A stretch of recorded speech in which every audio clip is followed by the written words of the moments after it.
رقابت‌های پاورلیفتینگ به هدف انتخاب تیم منتخبه ولایت پروان در 4 رده سنی میان حدود 50 تن ورزشکار راه اندازی گردید.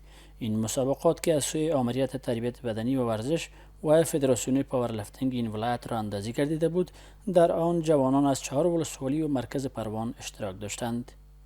16مین دوره است در بخش نوجوانان، جوانان، اوپن، بزرگسالان که مستران میشه.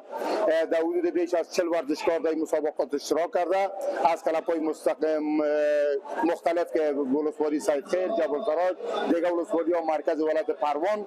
مسابقات ما را که شما مشاهده میکنید مسابقات تیم منتخب پاورلیفتینگ است که همه سالان رشته‌های مختلف ورزشی تیم‌های منتخب خود جور میکنند، مسابقه میگیرند و 10 یا 15 نفر از تیم منتخب انتخاب میشه تا بتونن یا با مسابقات ملی معرفی شوند تا یک کسب افتخار و نفع ولایت پروان شوند.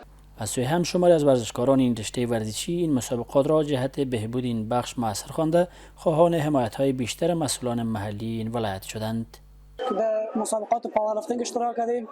دیگه وزن من 61 در 5-6 کیلو از وزن بالا در 66 مسابقه دادیم و خواستم از امارات اسلامی و از امارات متحده که دیگه میخوایم که این ورزش رشد بدن، دیگه جوانان رو تشویق کنن که تا به ورزش رو بیارن. گفتنی است که این 16مین دوره رقابت‌های ورزشی تیم منتخب پاورلیفتینگ در ولایت پروان است که از سوی فدراسیون پاورلیفتینگ در تبانی با آمریت تربیت بدنی و ورزش این ولایت راه اندازی می‌گردد.